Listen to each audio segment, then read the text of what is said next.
पिताश्री, ये सत्य है, माँ की आज्ञा का उल्लंघन मैं किसी भी मूल्य पर नहीं कर सकता। फिर भी आप चिंता मत कीजिए, नंदी जी है ना, क्रोध काली से माँ की रक्षा नंदी जी करेंगे। उन्हें सकुशल और सुरक्षित वापस आएंगे।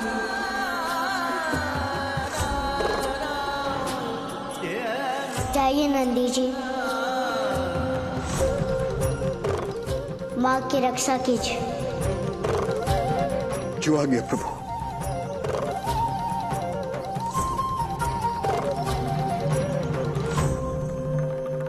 कैसे, कौन माध्यम बनेगा महादेव को मां काली तक पहुंचाने का? क्यों ना माता काली से ही प्रार्थना करूं और उनसे विनती करूं कि वो महादेव के पास चली जाएं। और जब मां काली महादेव को अपने सम्मुख देखेंगी तो उन्हें प्राप्त करने का प्रयास करेंगी। और यदि महादेव प्राप्त नहीं हुए तो माता सर्वनाश कर देंगी, नरसंहार कर देंगी और करुण हृदय वाले भोलेनाथ अपने वास्तविक रूप में आ जाएंगे और माता काली को शांत कर देंगे। और इस प्रकार महादेव और माता पार्वती का मिलन हो जाएगा। नारायण नारायण। परंतु महाविनाश और नरसंहार से बालशी मुझ पर क्रोधित भी तो हो सकते हैं। नारायण नारायण। फिर क्या करूं?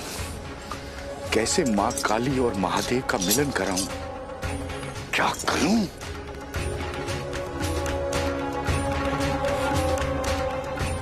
श्रीमन नारायण नारायण हरि हरि। ओम नमः शिवाय। ओम नमः। ये कौन शिव भक्त है जो भूतल में तप कर रहा है?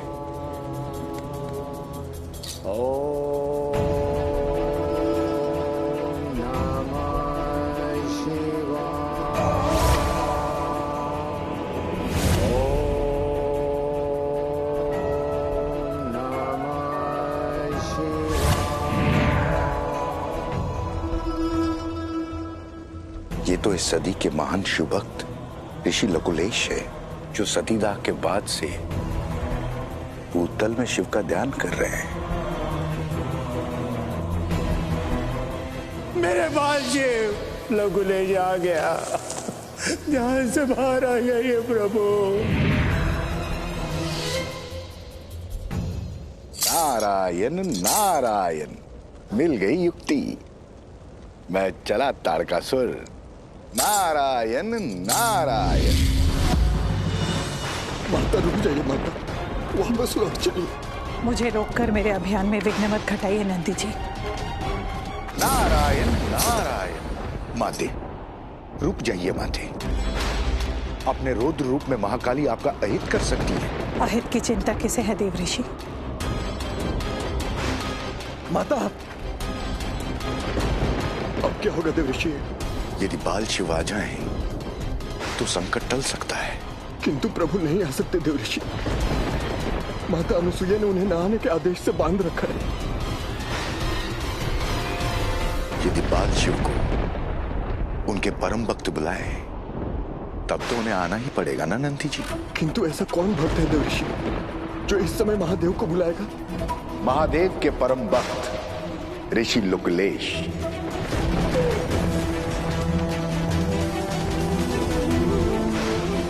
नारायण नारायण।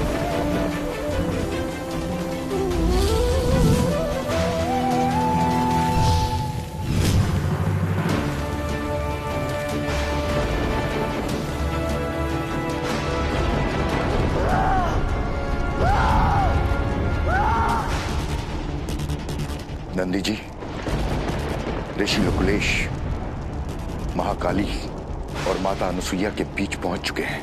अब देवर्षि, अब इन्हें बाहर निकलना होगा। नारायण नारायण।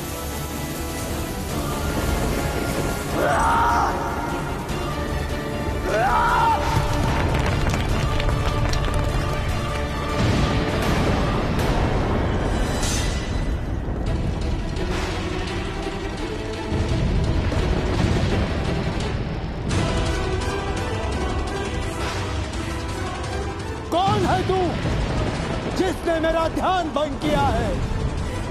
क्यों बाहर निकाला मुझे?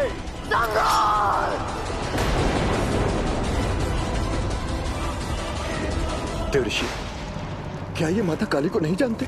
नहीं नंदी जी, ये शिव और सती के अतिरिक्त उनके किसी और रूप को नहीं पहचानते।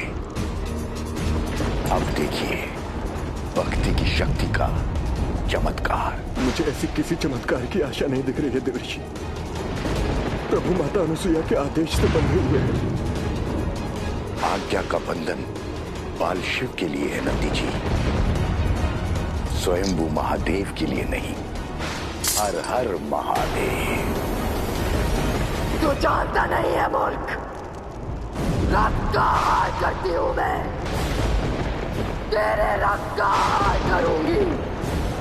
राजपाल, मेरे रक्तपान से पहले मेरे आराध्य आ जाएंगे मेरी रक्षा के लिए और रोकेंगे तुझे रक्तपान से। महादेव, मेरी रक्षा करे महादेव। ओम नमः शिवाय, ओम नमः शिवाय, ओम नमः शिवाय।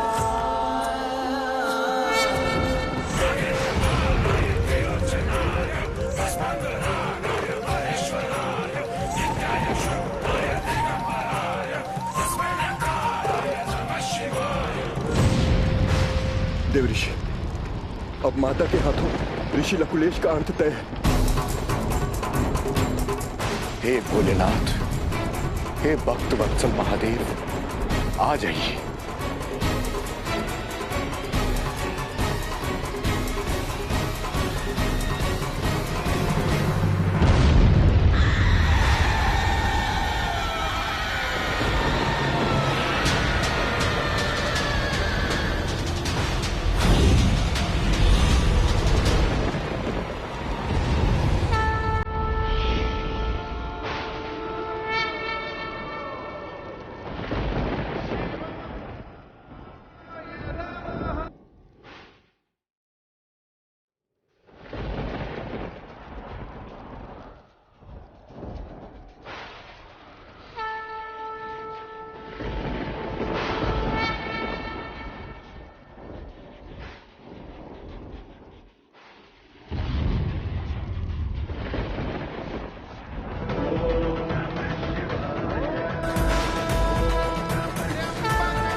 ओम नमः शिवाय।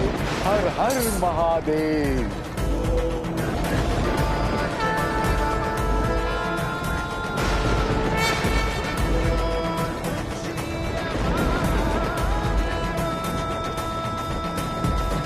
महादेव, अर्थात मेरा बाल शिव? नहीं नहीं माता, आप चिंता मत कीजिए। आपके बाल शिव ने आपकी आज्ञा का उल्लंघन नहीं किया है। ये तो अपने भक्त की पुकार सुनकर बाल शिव के अंदर बसने वाले महादेव अपने भक्त की रक्षा के लिए आए हैं। महादेव, आइए महादेव, अंततः आपने मेरी पुकार सुन ली महादेव। आपने स्वयं को अपनी माता के बंधन से मुक्त कर दिया। आप बाल शिव से महादेव बन ही गए।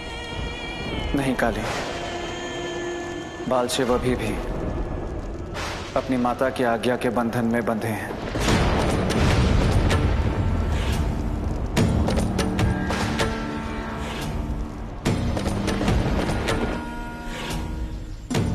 ना वो बदले हैं, ना वो आए हैं। तो फिर आप कौन? मैं उनके अंतस में निहित महादेव हूं,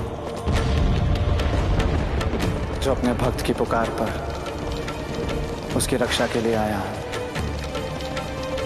आप मेरे भक्त को हानि मत पहुंचाइए।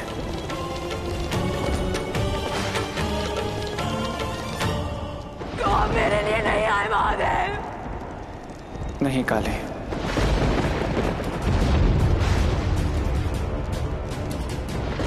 आपने बहुत बड़ा अन्याय किया है, घोर अन्याय किया है महादेव।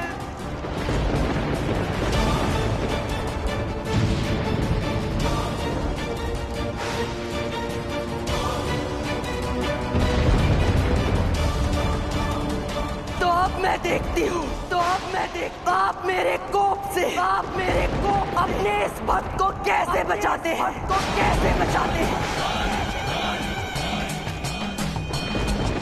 यदि युद्ध ही आपकी इच्छा है, तो आपकी काली आपकी इच्छा अवश्य पूर्ण करेगी।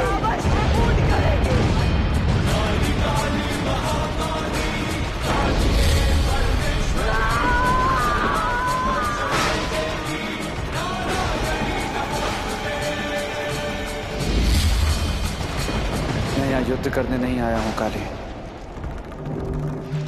अपने भक्त की रक्षा करने आया हूं। और मैं अपने भक्त की रक्षा करूंगा।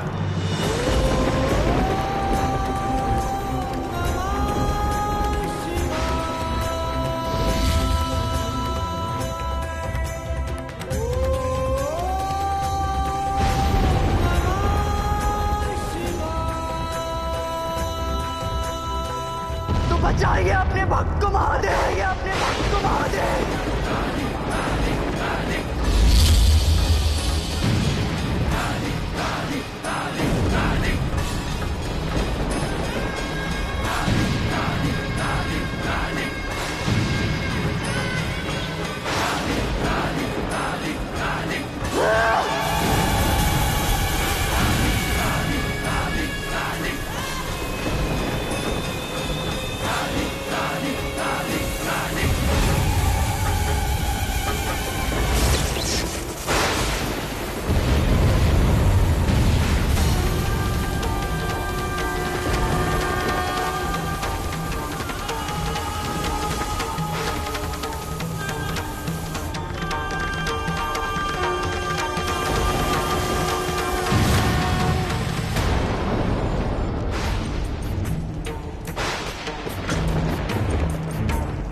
माते, क्या होगा परिणाम? महादेव, आप आहत काली की शक्तियों को नहीं रोक पाएंगे। मेरे बारंबार बुलाने पर आप नहीं आए, किंतु एक भक्त आपके लिए इतना प्रिय है कि उसकी पुकार पर महादेव बनकर आप मुझसे युद्ध करने लगे, अपने काले से युद्ध करने लगे। मैं युद्ध करने नहीं, प्रतिकार करने आया हूं काली। जिस बाल शिव को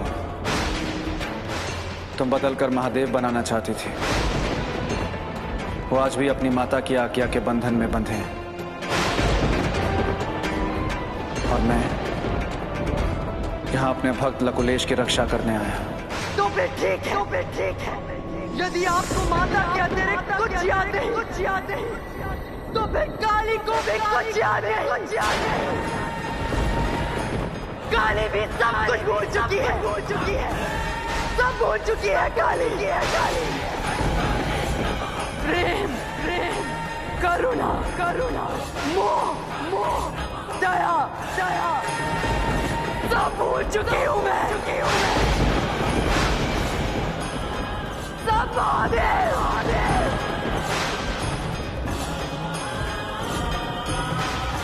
काली पूर्णता विक्षुब्ध हो चुकी है, सब कुछ भूल चुकी है। न जाने कब तक रहेगी ये विनाशकारी स्थिति, कब रुकेगा ये भयंकर युद्ध।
इस युद्ध का विराम तो दिख ही नहीं रहा।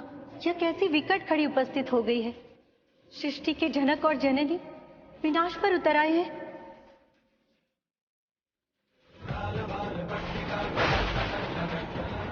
देवऋषि, इस प्रकार तो ये युद्ध अनंत काल तक चलता रहेगा। आप सत्य कह रहे हैं नंदी जी।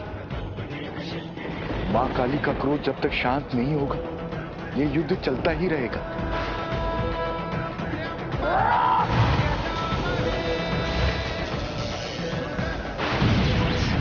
परंतु माता काली का क्रोध कैसे शांत होगा देवऋषि?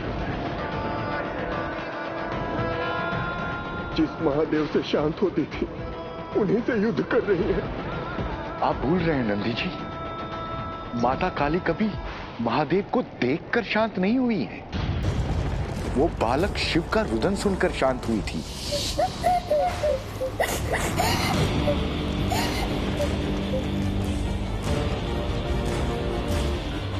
और रक्त बीज के वध के पश्चात वो तब शांत हुई थी जब महादेव उनके मार्ग में सो गए थे और माता ने महादेव के वक्ष पर पैर रख दिया था। अर्थात महादेव का समर्पण और स्पर्श ही माता काली के क्रोध को शांत करने का माध्यम बनेगा। हाँ नंदी जी, हाँ। किंतु महादेव अपने भक्त की पुकार और बालशिव की इच्छा से प्रकट हुए हैं। ये बात हमें उन्हें बतानी पड़ेगी।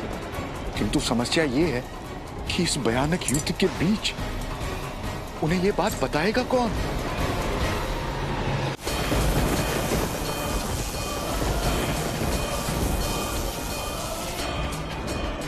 बालशिव देवऋषि, बालशिव तो महादेव को समझा ही सकते हैं ना। ये महादेव भी तो उनसे ही जुड़े हुए हैं ना, उन्हीं के तो अंश है। मुझे ऐसा आभास हो रहा है कि यदि बालशिव इस बात को समझ गए तो निश्चय ही महादेव भी समझ जाएंगे। बिल्कुल सत्य कहा आपने नंदी जी। तो मैं चला प्रभु के पास।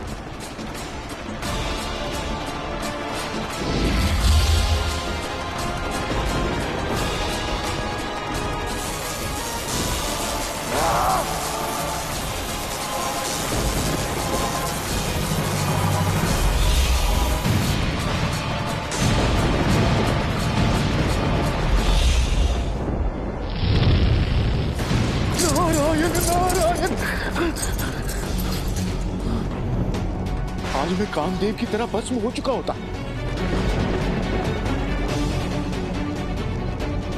नंदी जी का प्रयास सफल हो जाए तो निश्चित ही महाकाली और महादेव का ये युद्ध रुक जाएगा और संसार विनाश से बच जाएगा।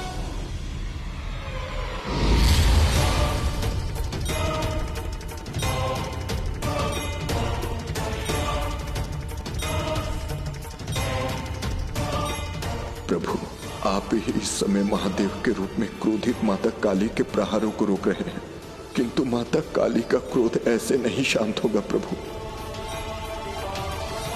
उसके लिए आपको उनकी चेतना को जगाना होगा, और वह केवल आपके समर्पण और स्पर्श से ही होगा प्रभु। आप मेरी प्रार्थना सुन रहे हैं ना प्रभु?